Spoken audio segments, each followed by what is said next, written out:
Hi dear friends, welcome back to Easy Commerce Concepts by Ajiza.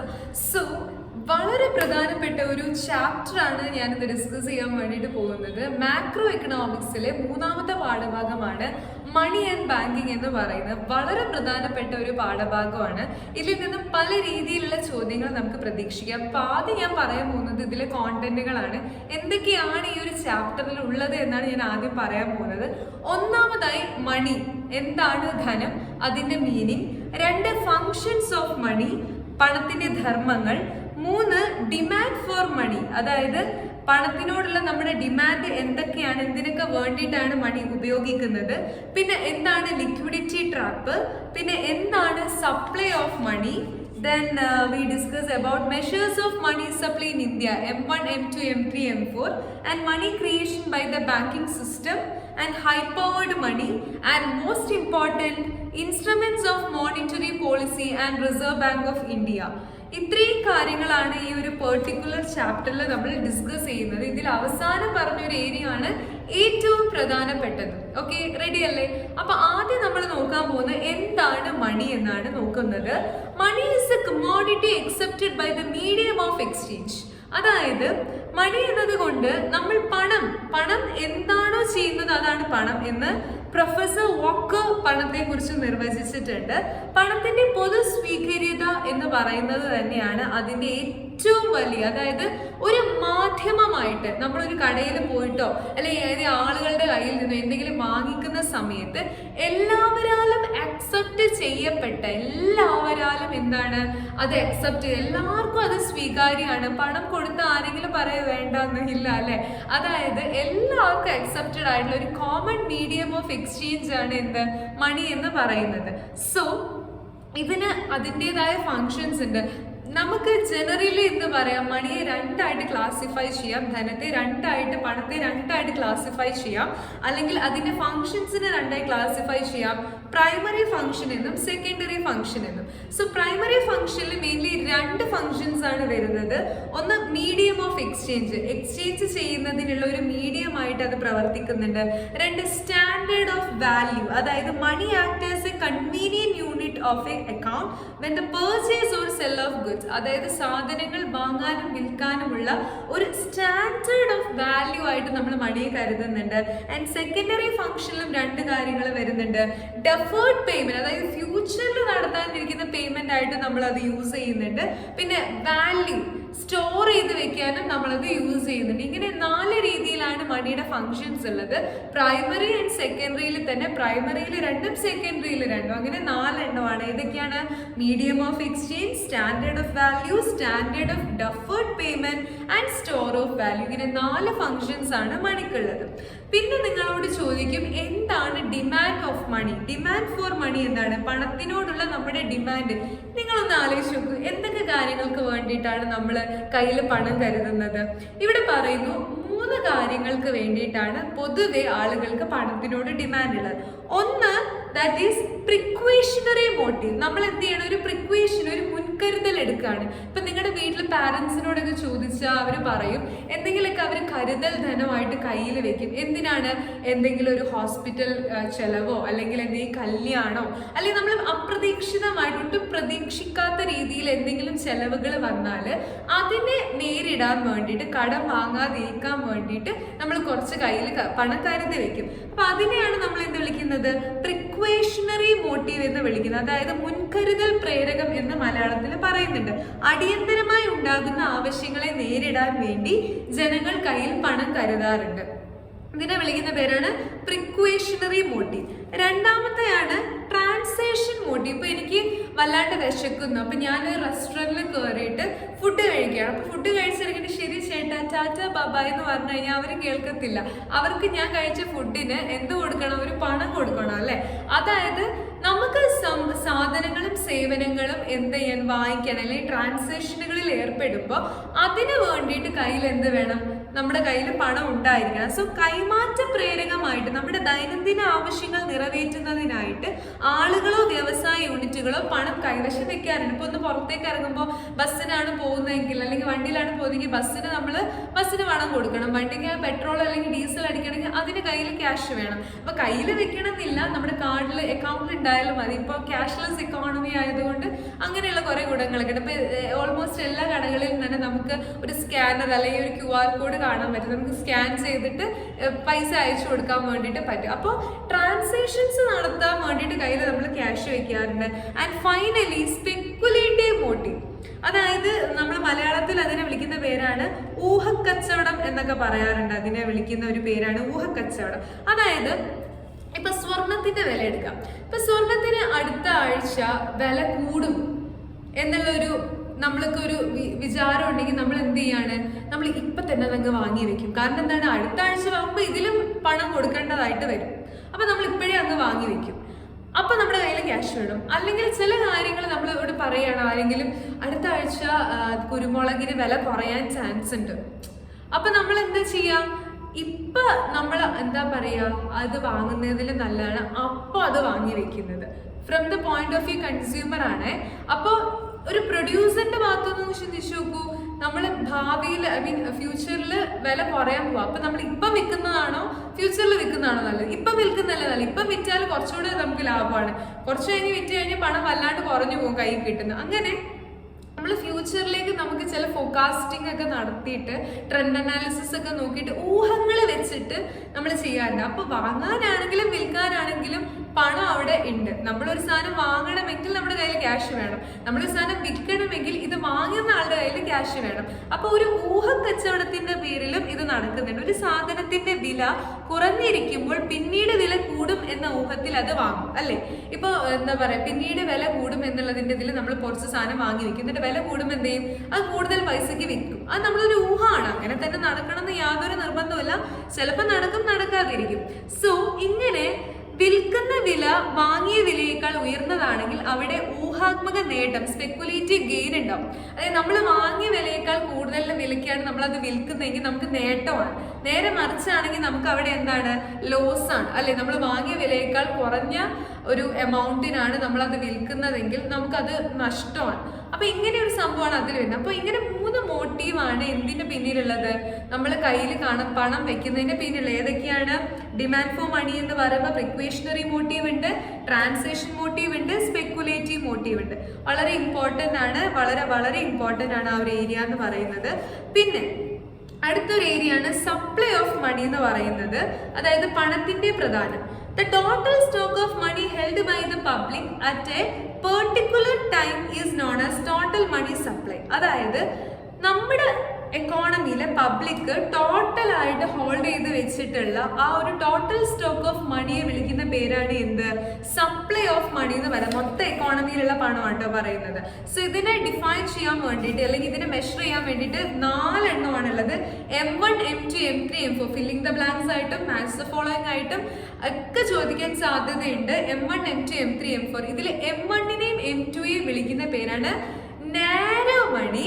M3യെയും M4നെയും വിളിക്കുന്ന പേരാണ് broad മണി. Okay, clear? M1, M2, M3, M4 വളരെ important ആണ്.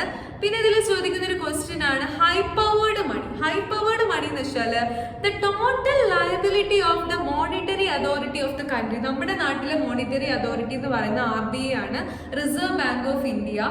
So RBIയുടെ അല്ലെങ്കിൽ ഒരു രാജ്യത്തെ ഒരു എക്കോണമിയിലെ മോണിറ്ററി അതോറിറ്റിയുടെ ടോട്ടൽ ലയബിലിറ്റിയെ വിളിക്കുന്ന പേരാണ് എന്ത്, ഹൈ പവേർഡ് മണി എന്ന് പറയുന്നത്. സോ ഇത് എങ്ങനെയാണ് കാണിക്കുക എന്ന് വെച്ചാൽ CU ഡിവൈഡഡ് ബൈ DD ആണ്. അതായത് നമ്മൾ CU എന്ന് വെച്ച് കഴിഞ്ഞാൽ കറൻസി ആണ്, currency divided by DD, demand deposit. ഇത് ചെയ്തു കഴിഞ്ഞാൽ നമുക്കത് കണ്ടുപിടിക്കാൻ പറ്റും.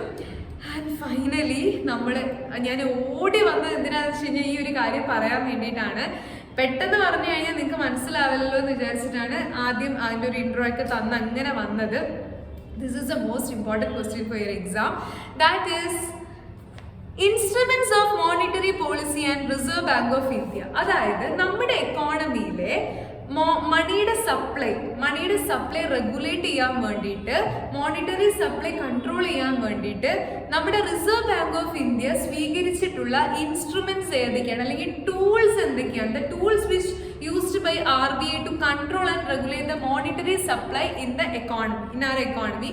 അതിന് വേണ്ടിയിട്ട് യൂസ് ചെയ്യുന്ന 4 എണ്ണമാണ് എന്തൊക്കെയാണ്? Bank rate, open market operation, CRR and SLR ഉള്ള വേരിയേഷൻ, സ്റ്റെറിലൈസേഷൻ. ഇങ്ങനെ 4 ഇൻസ്ട്രുമെന്റ്സ് അല്ലെങ്കിൽ 4 മെത്തേഡുകൾ യൂസ് ചെയ്തിട്ടാണ് നമ്മുടെ എക്കോണമിയിലുള്ള മോണിറ്ററി അല്ലെങ്കിൽ മണി സപ്ലൈ RBI എന്ത് ചെയ്യുന്നത്? റെഗുലേറ്റ് ചെയ്യുന്നത്. അപ്പൊ നമുക്ക് ഓരോന്നും ഡീറ്റെയിൽഡ് ആയിട്ട് എങ്ങനെയാന്ന് നോക്കാം. ഒന്നാമത്തെയാണ് ബാങ്ക് റേറ്റ് എന്ന് പറയുന്നത്. കൊമേഴ്ഷ്യൽ ബാങ്ക് ചില സിറ്റുവേഷൻസിൽ RBIയുടെ കയ്യിൽ നിന്ന് ലോൺ എടുക്കാറുണ്ട്. അപ്പൊ ഇതിനു വേണ്ടി കൊമേഴ്ഷ്യൽ ബാങ്ക് RBIക്ക് എന്ത് കൊടുക്കണം? ഇൻട്രസ്റ്റ് കൊടുക്കണം. സോ നമ്മുടെ എക്കോണമിയിൽ ഒത്തിരി പണം വല്ലാണ്ട് ഇങ്ങനെ ഫ്ലോട്ട് ചെയ്യുവാണെങ്കിൽ എന്ത് ചെയ്യും? RBI ബാങ്ക് റേറ്റ് അങ്ങ് കൂട്ടും.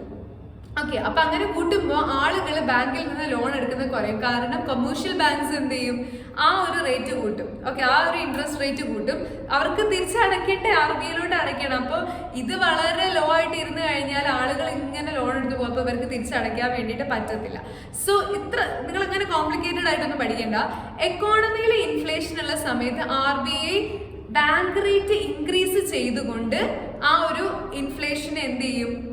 ഒന്ന് കൺട്രോൾ ചെയ്യും. അതേപോലെ എക്കോണമിയിലെ ഡിഫ്ലേഷൻ ആണ്, ഒട്ടും പണം ഇല്ലാത്തൊരു സിറ്റുവേഷനാണ് RBI ബാങ്ക് റേറ്റ് ഡിക്രീസ് ചെയ്യും. ഇത് മാത്രം നിങ്ങൾ മനസ്സിലാക്കിയാൽ മതി, കൂടുതലായിട്ട് ഒന്നും ചിന്തിക്കേണ്ട ആവശ്യമൊന്നുമില്ല. എക്കോണമിയിലെ ഇൻഫ്ലേഷൻ ആണ്, പണപ്പെരുപ്പം ഉണ്ടെങ്കിൽ RBI എന്ത് ചെയ്യുന്നു? ബാങ്ക് റേറ്റ് ഇൻക്രീസ് ചെയ്യുന്നു.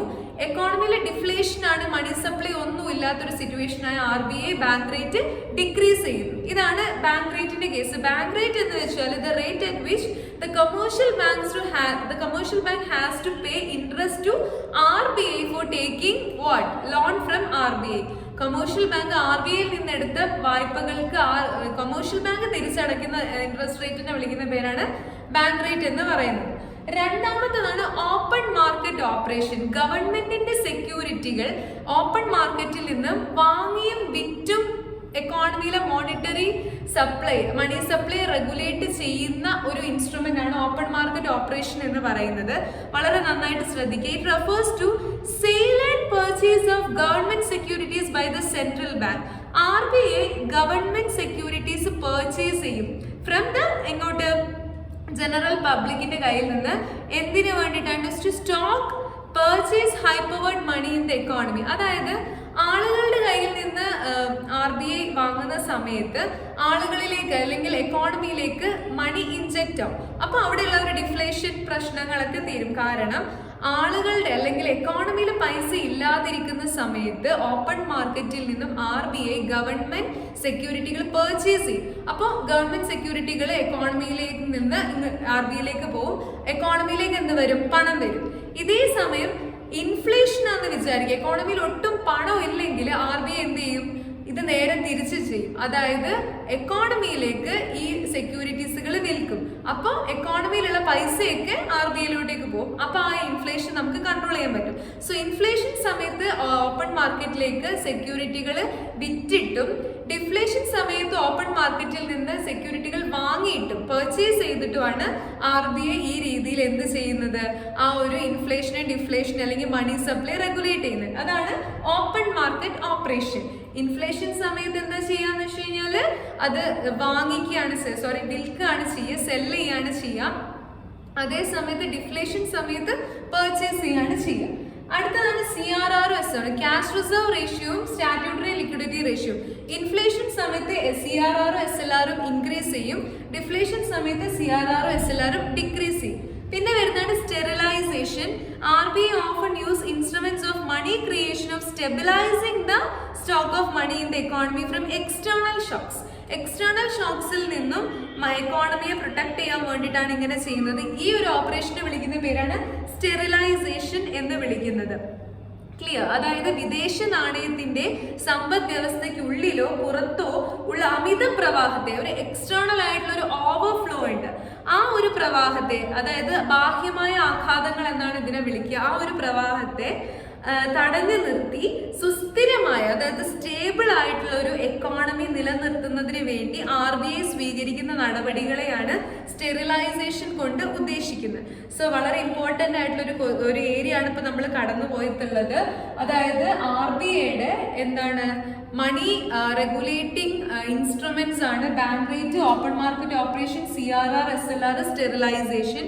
പിന്നെ ഒരു ചാപ്റ്ററിൽ നിന്ന് ചോദിക്കാൻ സാധ്യതയുള്ള ക്വസ്റ്റ്യൻ ആണ് RBI ഫോം ചെയ്തത് എപ്പോഴാണ്?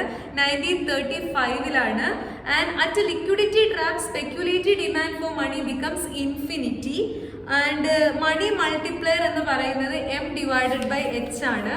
പിന്നെ high powered money is equal to CU+R ആണ്. ഇതൊക്കെ വൺ വേർഡ് ആയിട്ട് ചോദിക്കുന്ന ക്വസ്റ്റ്യൻസ് ആണ്.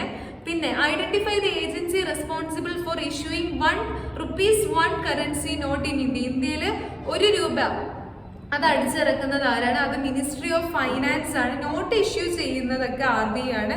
ഈ ₹1 കോയിൻസ് കാര്യങ്ങളൊക്കെ ഇഷ്യൂ ചെയ്യുന്നത് മിനിസ്ട്രി ഓഫ് ഫൈനാൻസ് ആണ്. പിന്നെ നമ്മളോട് M1, M2, M3, M4 അത് ഏതൊക്കെയാണെന്ന് ചോദിക്കുകയാണ്. M1 = CU+DD, അതേപോലെ M2 = M1+ saving deposit with post office savings bank, M3 = M1+ net time deposit of commercial bank, M4 = M3+ total deposit with post office savings. ഇങ്ങനെ ചോദിക്കാറുണ്ട്. പിന്നെ RBIനെ കുറിച്ചിട്ട് എഴുതാൻ വേണ്ടി ചോദിക്കാറുണ്ട്. RBIയുടെ ഫംഗ്ഷൻസും കാര്യങ്ങളൊക്കെ. RBI as A lender of last resort നിങ്ങൾക്ക് എന്താണ് പറയുള്ളത്? അപ്പോൾ RBIനെ കുറിച്ചിട്ടുള്ളൊരു കുറിപ്പ് എഴുതാൻ വേണ്ടി ചോദിക്കാൻ സാധ്യതയുണ്ട്. അപ്പം ഇത്രയും കാര്യങ്ങളൊക്കെ പഠിക്കുക. എക്സാം അടിപൊളിയാക്കി എഴുതുക. ഓൾമോസ്റ്റ് നിങ്ങൾക്ക് നല്ല മാർക്ക് കിട്ടാനുള്ള എല്ലാ വീഡിയോസും ഞാൻ അപ്ലോഡ് ചെയ്ത് കഴിഞ്ഞിട്ടുണ്ട്. അത്രയും തന്നെ പഠിച്ചാൽ മതിയാവും നിങ്ങൾക്ക് നല്ലൊരു മാർക്ക് കിട്ടാൻ വേണ്ടിയിട്ട്. I am very confident. അപ്പോൾ പരീക്ഷയ്ക്ക് കഴിഞ്ഞിട്ട് വരിക എങ്ങനെ ഉണ്ടായിരുന്നു എന്നൊക്കെ പറയാൻ വേണ്ടിയിട്ട്. പിന്നെ അത്രയൊക്കെയാണ് പറയാനുള്ളത്. ഈ പറഞ്ഞ കാര്യങ്ങളൊക്കെ നന്നായി പഠിച്ചു പോകുന്ന വിദ്യാർത്ഥിയെ സംബന്ധിച്ചിടത്തോളം നല്ല മാർക്ക് ഉറപ്പാണ്. പിന്നെന്താ, എല്ലാവർക്കും wish you all the very success. ഈ വീഡിയോ നിങ്ങൾക്ക് ഹെൽപ്ഫുള്ളായി ഫീൽ ചെയ്തിട്ടുണ്ടെങ്കിൽ തീർച്ചയായും ലൈക്ക് ചെയ്ത് സപ്പോർട്ട് ചെയ്യുക. നമ്മുടെ ചാനൽ സബ്സ്ക്രൈബ് ചെയ്യുക. ഫ്രണ്ട്സിനൊക്കെ ഷെയർ ചെയ്ത് കൊടുക്കുക. പിന്നെ വീഡിയോനെ കുറിച്ചുള്ള അഭിപ്രായങ്ങൾ കമൻറ്റ് ചെയ്യുക. അത്രയൊക്കെയാണ് പറയാനുള്ളത്.